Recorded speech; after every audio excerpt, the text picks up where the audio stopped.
gravity for the broken. Hope is manna for the wilderness.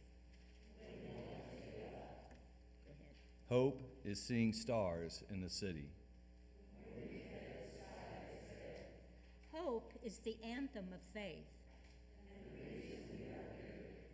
So come to this place with your hopes and your fears. Let us gather with all the hope we can muster. As you gather this morning, we invite you to join us in singing In the Bulb There Is a Flower, Chalice Hymnal 638. If you are in person, we invite you to stand as you are able. If you are joining us online, we invite you to sing loud and strong from your couch, your car, or your tent, or your deck. Wherever you are, we welcome one another as we join our voices together.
That our hearts would be open to you, O God, that we may release every defense against your Spirit's guidance, that we would receive the wisdom you intend for us.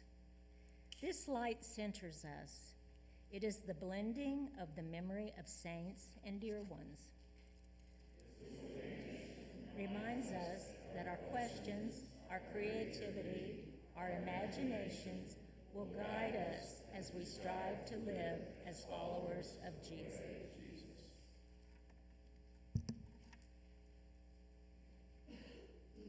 Practice, practice, practice. Neither a new way nor a new world will come to us all at once, not quickly. Not without patience and determination, but through holy repetition, radical rituals of hope and curiosity, of learning and unlearning, mending and repairing, inventing alternative habits of power that construct life anew. Salvation draws near. May the peace that comes from putting hope into action be with you. To those of you online, we invite you to share this ancient greeting in the chat. For those in the sanctuary, we invite you to turn around and say hello to all those worshiping with us online today, and then to share this greeting with those around you.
Good morning.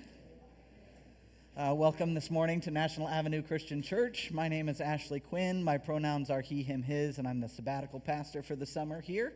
And we are glad that you are here gathered with us. And thank you for spreading and sharing the peace this morning. We have a few announcements to go through this morning. For some reason the TV in the back is not on, so I'll just go off this one.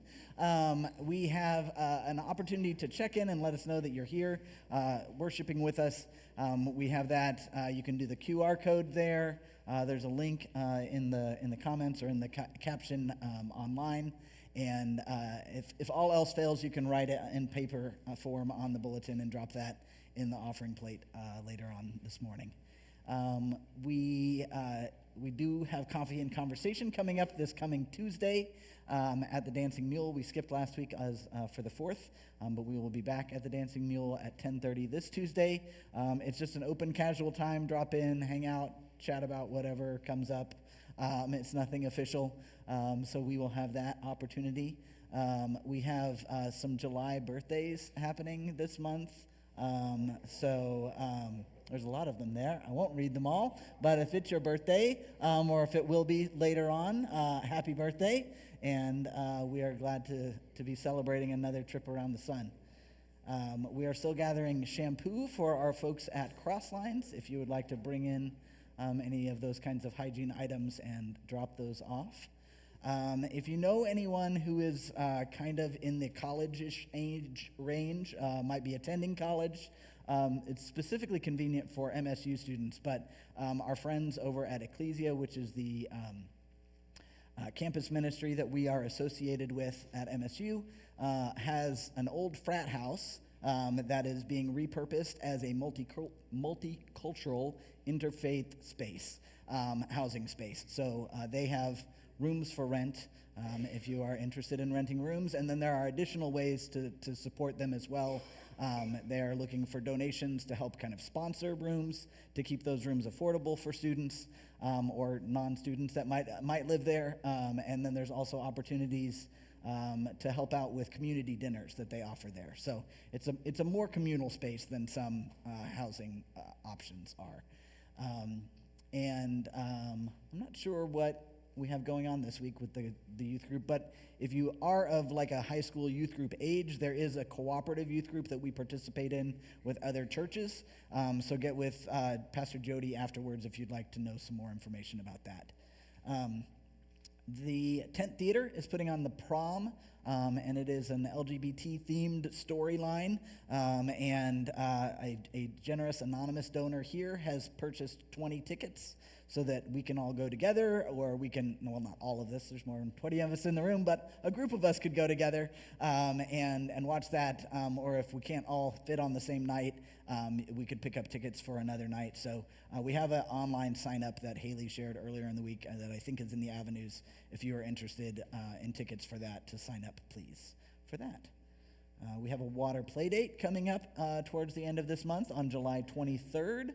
So keep that in mind. Remember to bring your water play clothes that day, towels, that sort of thing. We will have an elders meeting coming up next Sunday, right, at 6:30 p.m., location to be determined. But you should be getting an email about that, but just to keep that on your radar if you are an elder in our church. Also, Haley has been working really hard on getting an app created for us for our smartphones. If you don't like apps, then you can ignore me for the next 10 seconds. But we would really love for folks to get on there. It'll be a nice way of communicating, of connecting and sharing amongst us all kind of in one place.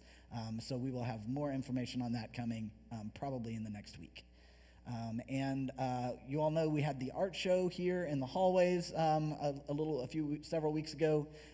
That art is going to be coming down off of the walls. If there was something you were wanting to purchase, now might be a good day to talk to the artist and see about purchasing if that's something you're interested in doing. But we very much appreciate the artist and them sharing that art with us over the last several weeks. It has been definitely an addition to our hallways. And now we also today we will have our continuing conversations with some of our justice partners. This morning we have Megan Herrera from the Rainbow Network, president of that organization, here to converse with us. And Neil will be joining us as well. Neil's a current board member with Rainbow Network. This is an organization we have partnered with for a long time. We've taken some trips down to Nicaragua. We will be talking about that. There'll be an opportunity after service today to meet with Megan and discuss what a timeline and what would go into taking a vision trip down to Nicaragua later on this year. So if you're interested in that, please do stick around. That meeting will be in the gallery after service. And the other meeting happening after service today is our board meeting, which will be happening in the parlor, which if you are a board member, we would really love for you to be there. And if you are anybody else who just wants to see what happens in our board meetings, you are also welcome to attend. Those are open sessions. So thank you all for listening to all of those announcements. I hope I didn't miss anything. And we'll now take a moment to center ourselves and hear from a reading from our ancient scriptures.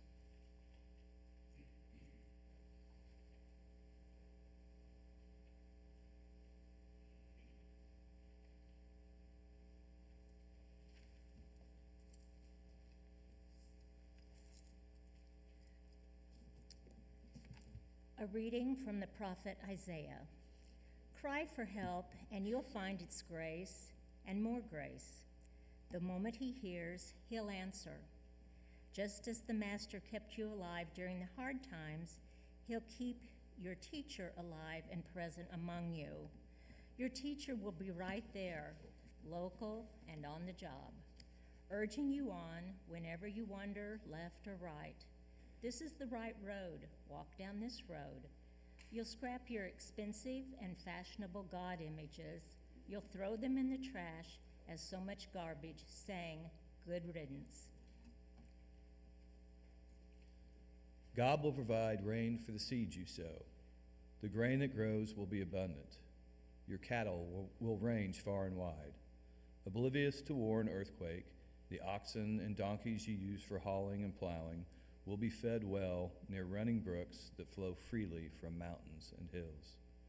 Better yet, on the day God heals his people of the wounds and bruises from the time of punishment, moonlight will flare into sunlight, and sunlight, like a whole week of sunshine at once, will flood the land.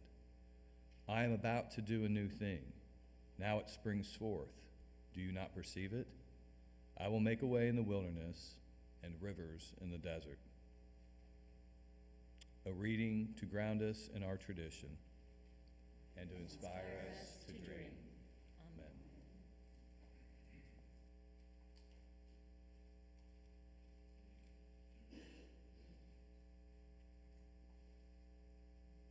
I invite you to pause and ground yourselves in a moment of silence.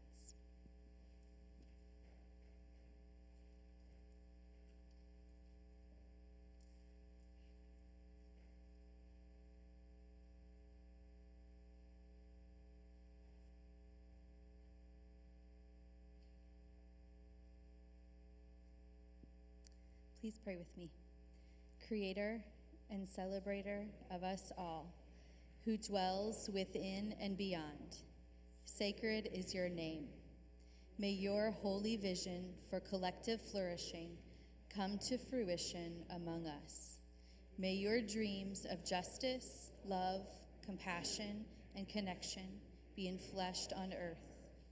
Provide us today with what we need to be nourished in body, soul, and heart. Forgive us for the harm we cause as we seek to forgive those who have harmed us. Lead us away from everything that destroys and liberate us from the hands of evil. For you are the ultimate source of hope. Your power with exceeds all power over. Your presence incites eternal wonder. All praise to you, our comfort and strength. Amen.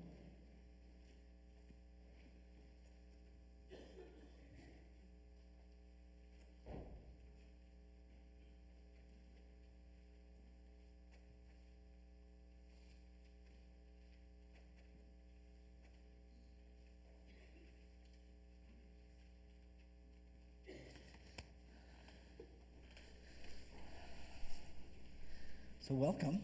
Thank you. So Megan, how long have you been involved with Rainbow Network? I have been involved since 2004, first as a volunteer for about 8 years, and then I joined staff almost 11 years ago as a development director, and then took over from our founder 5 years ago when he retired. Yeah. So you have a long history with this organization. Yes. Yeah. Could you tell us, if there's someone in the room who's never heard of Rainbow Network, what the Rainbow Network is? Sure. So we work in community development. We're faith-based, so we share our belief in Jesus and loving one another, and we come alongside rural families throughout Nicaragua to help them learn how to become a sustainable community or sustain their family's needs or those sorts of things. And so we will bring programs in healthcare. So we bring a doctor to the community, and they help operate those clinics and run patients through. We have a public health system where we will train them on drinking adequate water, or water that's not going to make them sick, or preventing parasites, those sorts of things. We have a special medical needs program where patients that are above and beyond the needs that we can meet in those rural clinics will help walk them through the public health system that's already available to them, that they may need help with transportation or just knowing where to connect those doctor visits. Or we may put them in with a public or with a private health system so that they can get surgeries or glasses or things that they need. We have ultrasound and dental services that are coming out to those communities, again, educating the families and those patients on prevention. Moving on to our education program, we have pre-K through trade school or technical school programs so that we can get families really on their feet through education. So a job that we could have as an entry-level position here as a high school student, they can't have in Nicaragua without a high school diploma. And so educating families on why education is important, but then also making it accessible to those students to be able to travel far distances, to have the materials that they need to be able to study and that sort of thing so that they can get that high school diploma and bring their family to another level that way through education. The next program that we do is economic development, and we will partner. In the past, those of you guys who are familiar with us for many years, we used to do microloans, and 3 years ago we transitioned away from those into a partnership, walking alongside families, helping them, one, gain the skills that they can to run a sewing co-op, to run a bakery, to have a hair cutting business, a motorcycle repair shop, all these different businesses that are needed in rural communities, but they don't have access to or they don't have the training. And so we'll help get them the training, help get them the supplies, and then walk with them for a year or so, a year and a half, and so they learn how to make that business sustainable so that it's a one-time investment in that family or in that group, and they will be able to carry that forward. And then we work with housing.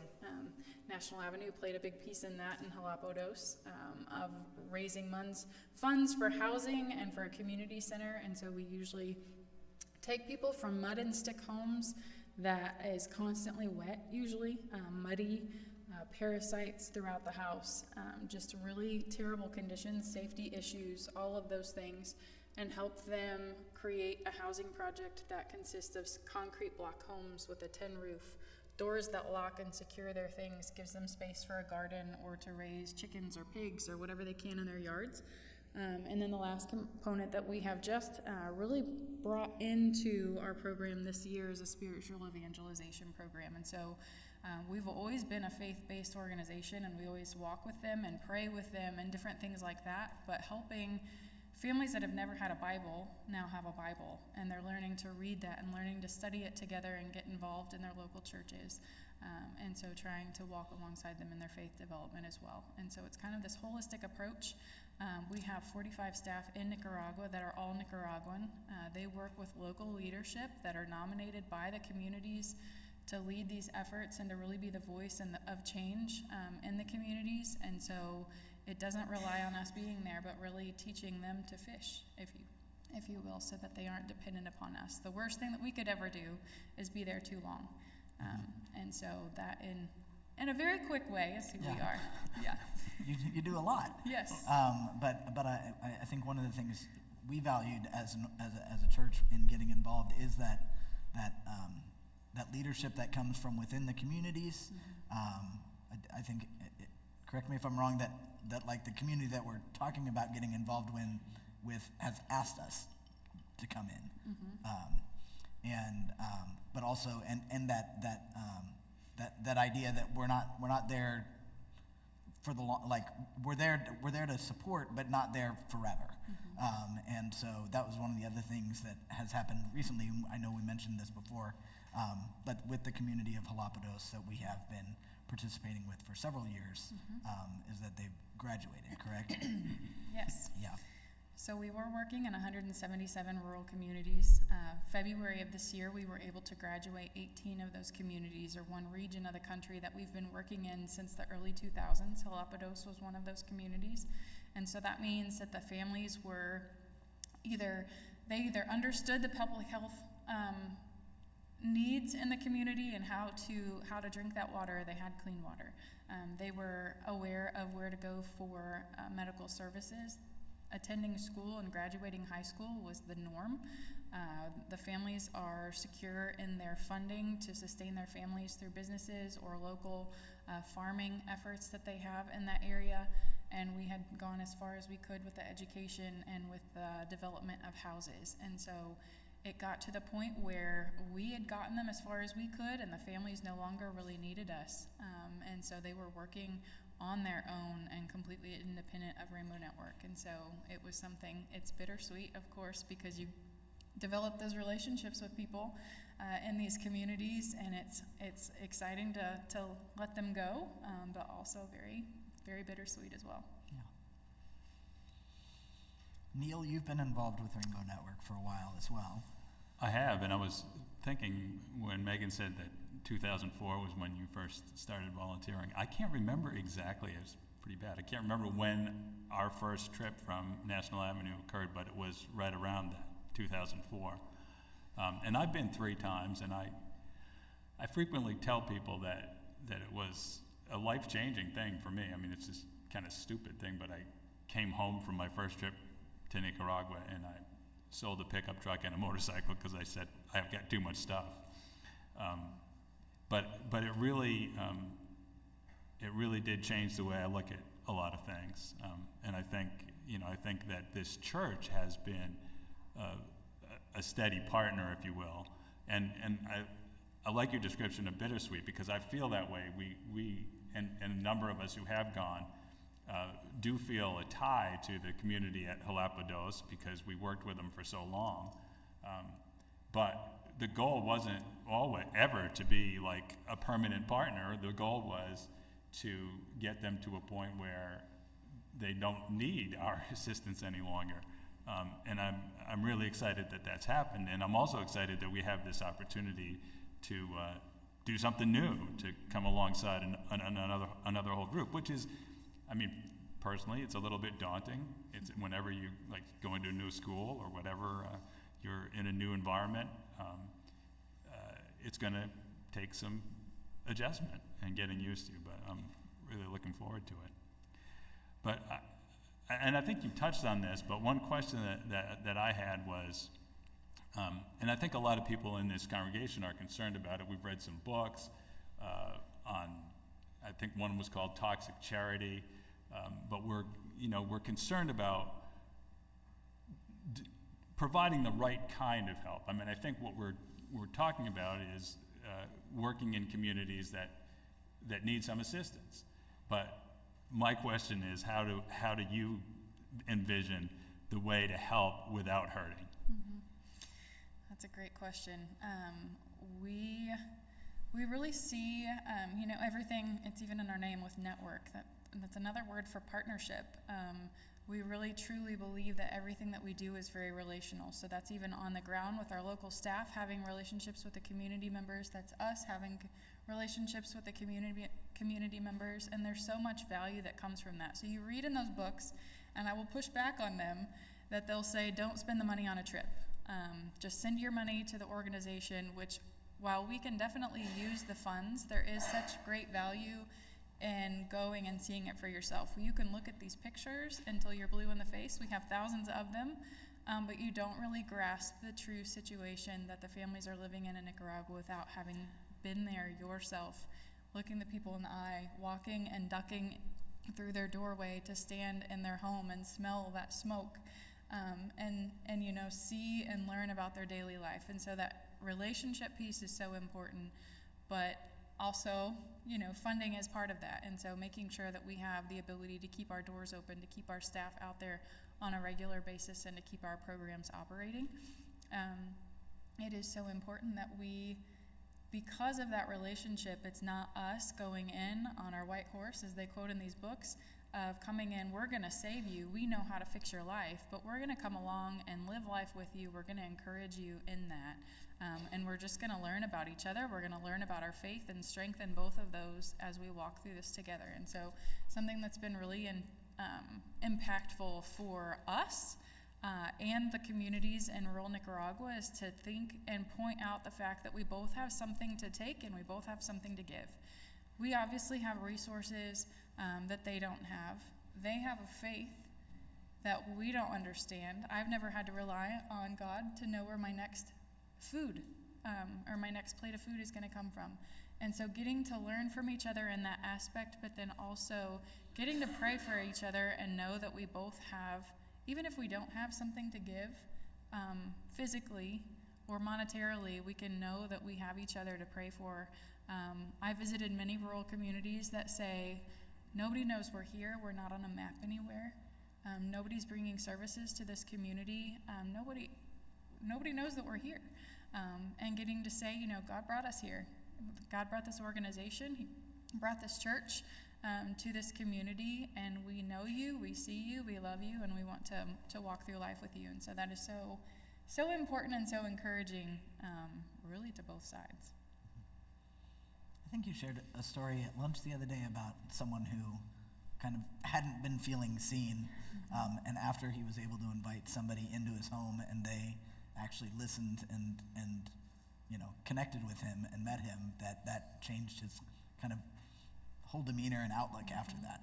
Yeah, Steere, he's one of our community leaders in a community called El Zapote, and he learned to bake from his grandparents, and they'd had this business for generations, and we took a short little walk down a path and visited his home, and he was able to show us his bakery, but then also able to share and break bread together with him, and he bawled. This was a man who is very, very cautious, very guarded, not making eye contact of any sort, and the fact that we were able to go to his house and say, we value what you're doing, we see it, this is really important, and to be able to encourage and love on him, praying with him before we left his house was so meaningful, and he became really a different person after that. Later in the week, he was coming to greet us with energy and looking us in the eye, and so excited to have us there and to have that relationship. It's something that we all long for. Yeah.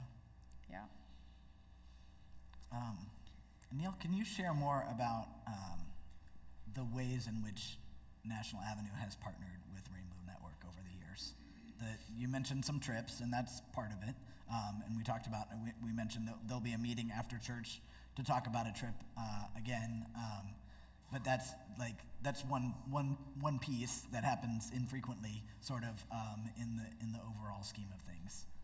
Yeah, and I think that's an important part of what National Avenue has been through the years, because although the trips I think are important, and I certainly would encourage anybody that has an opportunity to do that, to take the opportunity and go there.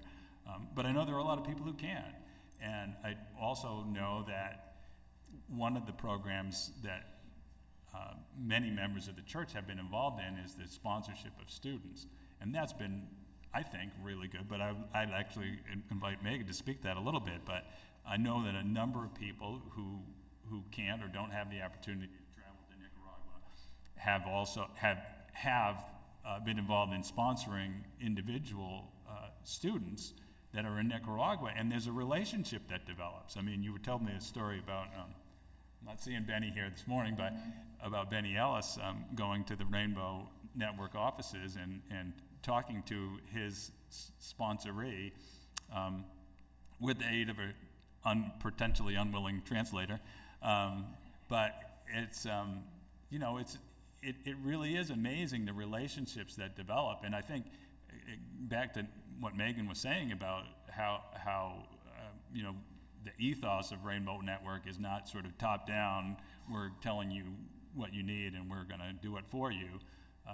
It's really about developing relationships, and that sponsorship program is all about that. I mean, it's certainly, there's some monetary benefit to the student to have a sponsor, but I think it's much more benefit to both the sponsor and the sponsoree to have that relationship. I don't know if you want to comment on whether that program has been helpful to students or not. Absolutely. We've had almost 3,000 students graduate, and like I said before, without that high school diploma, they can't go work as a cashier or any sort of entry-level position that we would do here without that high school diploma in the U.S. And so just that piece of paper that you are helping them develop and the character that you're helping them build through that process is so crucial to the development of themselves and their family. I always say that everybody always wants me to pick my favorite program or the program with the greatest need. There's no wrong answer, to make that very clear, but my favorite personally is the education program, just because you can see drastic changes. One of the students that was sponsored from this church, Harvin, he not only went through the medical program and had over 30 surgeries for arthrogryposis, where his ligaments and tendons were drawing in, but he also went through the scholarship program and is now a teacher in Galapagos in the elementary school there. And so you see that full circle. We have a couple of our staff that have been scholarship students before that are now on our staff. One is our number 2 person in Nicaragua, our administrator. And so to see that go full circle from a family or a person that had no opportunity to have an education to now being an administrator or being a teacher in your community or something like that is so crucial, so important. Yeah. And I want to note that some of the houses were in Galapagos were built by, or at least partially built by people from National Avenue. So I kind of suspect that those might not last that long. The ones that I worked on certainly are not, they're not necessarily the best built house in Nicaragua. Because then that's one thing you learn when you go down there, is that they don't really need me to be there laying concrete block, because they're much better at it than I am. But it was a lot of fun hanging out with the people who are really expert at using those building materials and putting that stuff together. And we weren't really building a house as much as building a relationship, I think. Yeah. But it has meant there was a large financial, like a fundraiser drive to help build those houses in the first place. And then there's been ongoing monetary support out of this church for all of the years since then. At a significant, and that's thanks to the Justice Unitrust that we have here. That basically it's kind of like an endowment fund or whatever that's been created over the last 75 years of people at this church supporting. Actually, I'm not saying it started when we started, but the generosity of this church and the intention to put that money into those kind of justice and outreach works over many decades. That's not all current funds sort of that are being donated that makes that happen.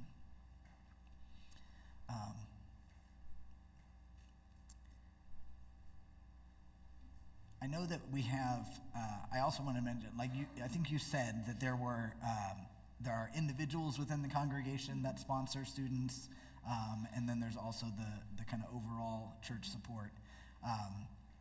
And then there's other people, I think, who just donate to Rainbow Network on their own as well. I think I heard someone say they slipped a check under your door earlier today. So there's lots of ways as far as that goes. I'm just hearing a plethora of ways that people can get involved and support this program, and that there are so many ways that you all make an impact in the community. So I just want to thank you for all of that and for giving the many options and ways. Is there anything else before we close out that you all wanted to Always. get to? Yes. No, I just want to thank you guys. You guys have stuck with us for so many years. We're coming close to 20 years that this church has been involved with Rainbow Network, and just to see the impact that has happened in Galapagos, I'm really excited. I noticed the theme this morning of hope and planting seeds, and that's what we're getting ready to do in a new community called Guanacaste. This is a community we just started working in January of this year, and so as I visited last fall, just to learn who they were and what the needs were, very small percentage of the kids of the primary age were attending school. Families didn't have jobs. Every house we went to, there was somebody ill that needed our doctor's support. And housing is a given need in every area that we start working in, made of tin or plastic or different things like that. And so this is a community that's right off the highway, 6 kilometers from the nearest town, and have no access to really anything unless they are able to afford bus transportation or other outlets. And so I'm really excited. We've already seen the excitement. There's a really excited, energetic group of leaders already formed in this community. And so they are ready to just hit the ground running. They've already started their afternoon school program. We have a couple of scholarship students started in the community. We've started the medical clinics. We've started talking to them about the possibilities for economic development activities. And then, housing is always dependent upon what kind of land we can find available. And so we will address that if that ever becomes available. And so I just thank you guys for sticking with us, for putting your trust in us and our staff in Nicaragua to walk alongside Galapagos for so many years, and to see that celebratory ending, that bittersweet ending, and to be able to journey on to a different community. The need is great in Nicaragua, and the opportunities are definitely needed. And so thank you guys very much for putting your trust in us and allowing us to continue being in these communities on a day-to-day basis, because it really is, as we're seeing, making a difference. So thank you. Thank you.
Not sure that's very fair that I have to follow Megan and Jennifer, but that's where they put me in the schedule, so here we are. I've been fortunate enough to visit Nicaragua half a dozen times, and what's amazing to see is the community building that happens there. We get lost in a lot of programs, but that's basically what Rainbow does, is they build community. And you see that working in over 170 different communities throughout Nicaragua. Rainbow doesn't have the staff to be there and have their thumb on everything, making things happen. They provide some resources, some guidance, and some love. And the folks in these communities take those and they bring it together, and they do amazing things in their community. I mean, they run programs, again, that make sure people have clean drinking water. They're the folks that are providing the education in the afternoon for the younger kids. The students, the high school students are coming back to help out. It's all about everybody coming together. When houses are built, when community centers are built, it's everybody involved putting these things together. And I think that's the real genius of Rainbow Network is creating community together. And I don't think that's very different, really, from what's happened National Avenue and our relationship with Rainbow. When we worked to build 25 houses in Galapagos, it was everybody in this place coming together with resources and anything they had to try and put together to raise that money. When trips that we've taken, we've often had input from lots of different people in the congregation, bringing stuff together, books and clothes and all these things that we can take down. As Ashley pointed out, folks 3 generations ago who never heard of Rainbow Network are helping our work through our Unitrust. It truly is what we can all do when we come together. And that's not just Rainbow Network. We see that in so many of the other programs that this church supports. So today, as you're thinking about, as we come to this time in the service, we think about, we give our time, we give our talents, we give our treasures, but we give just being in this community, and bringing this community together helps us go out forth and make a difference. So this morning's offering will now be given and received.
Let us pray.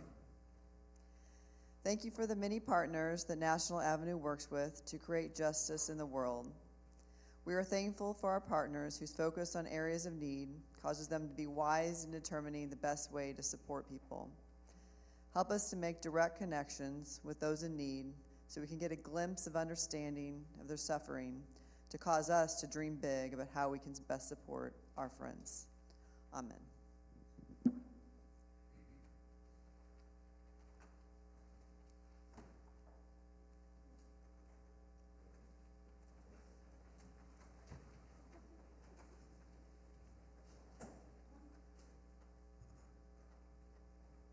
Together here, each a beloved miracle of divine creation. God has given us so much. We have each other. We have beauty and courage and the capacity to dream. These precious lives of ours, so short and vulnerable, they are meant to be lived abundantly, rich in joy, meaning, and connection. We know, however, that forces of evil work to suppress God's intentions for our lives. White supremacy, anti-LGBTQ+ oppression, sexism, HIV stigma, and poverty work to strip individuals, communities, and the earth from the ability to thrive. And so the miracle of life becomes a burden. People struggle with the will to live. We turn on each other. We hoard resources and we numb ourselves to the pain and desire. We lose touch with the power of God that illuminates possibilities for collective liberation. For this reason, we turn to this table. At the table, we feast on reminders of God's presence with us. We taste, we eat, we feel. We encounter Christ among us and within us. Here too, we remember all who go without food, without safety, and in search of belonging. We are made alive again, both to the pain and to the pleasure of the world's aches and possibilities. The bread of life nourishes us for the work of justice. The cup of blessings revives and restores us.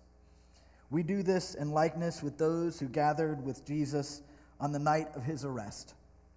In community, he took bread, blessed it, broke it, gave it to all of them, and said, "This is my body, which is given for you. Take, eat, and remember me." After the supper, he did the same thing with the cup, saying, "This is a symbol of the new covenant. Drink in remembrance of me."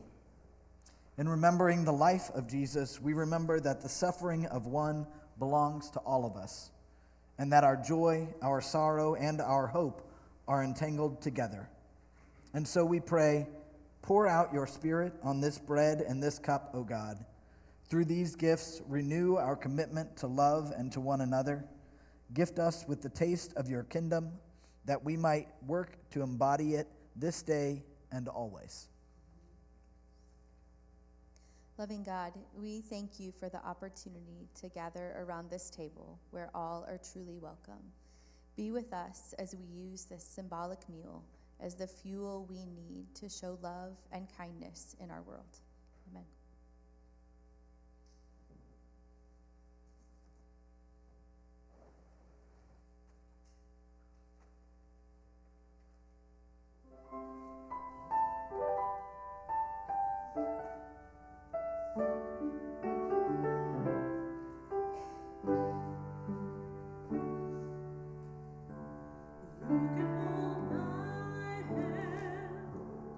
When you need to let it go.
Notice the choir is taking a bit of a break over the rest of the summer, so we will have people helping us lead in music, but not the full choir until probably around when school starts.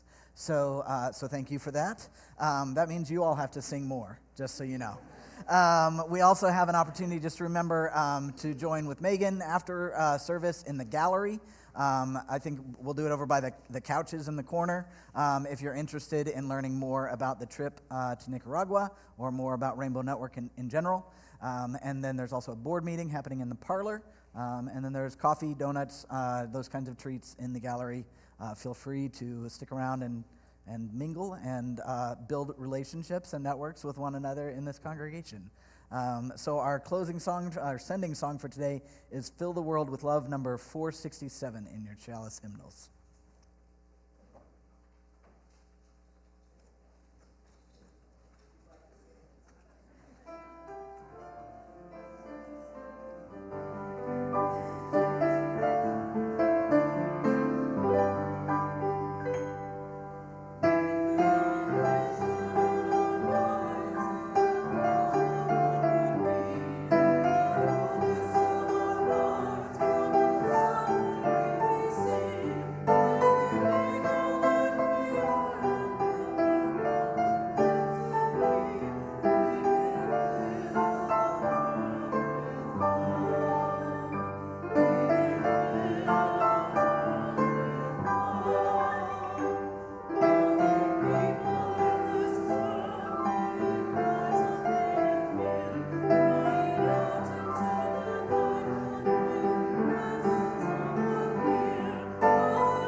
Is indeed good news, and God's story brings the powerful down from their thrones and lifts up the lowly.